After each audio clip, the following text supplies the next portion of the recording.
Bonjour. Bonjour, monsieur José Kelly. Alors, quelle va-t-on retenir comme la position de l'avenir du Congo, ce parti politique du G7? L'avenir du Congo, le parti cher à son président, l'honorable Dali Banzamanouba, ainsi qu'au secrétaire général de l'ACO, l'excellence Sama Lukonde Kyenge, et l'interfédéral Hervé Moge, qui m'ont confié les responsabilités de porte-parole de l'ACO. Eh bien, je viens vous dire pour ma première sortie médiatique sur la place de Lubumbashi que l'avenir du Congo est un parti ouvert.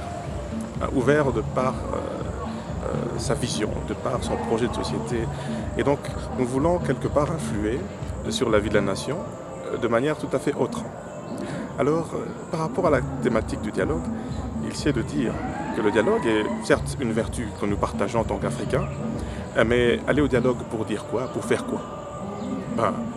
Nous sommes d'accord de dialoguer, certes, mais il faudrait qu'il y ait un dialogue pour parler essentiellement de la révision du calendrier électoral, tout en respectant les délais constitutionnels.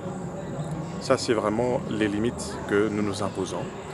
Et donc, il est tout à fait hors de question d'envisager un quelconque partage du gâteau, un quelconque partage du pouvoir, parce que là, ce serait trahir, pervertir la démocratie congolaise que nous souhaitons consolider. Nous avons de belles années à venir, nous avons une jeunesse qui aspire à autre chose qu'à ce qu'elle observe. Et donc pour nous, c'est ça notre point de vue par rapport à la tenue éventuelle d'un dialogue qui serait convoqué incessamment ou que sais-je. Cela dépendra du chef de l'État que nous respectons, en l'occurrence. Et donc pour nous, notre position est claire par rapport au dialogue. Et voilà. Pouvons-nous dire... Ça, c'est vraiment compte tenu de la position de la plateforme du G7.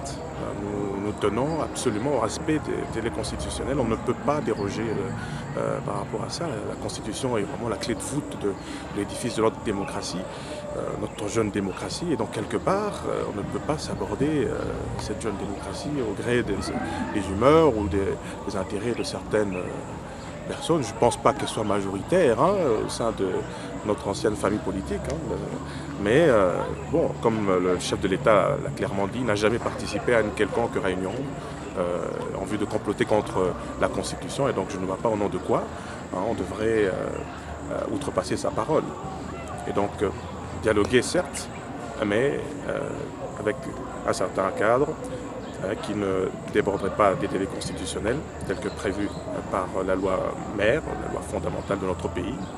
Et donc voilà, c'est cela la position de l'avenir du Congo.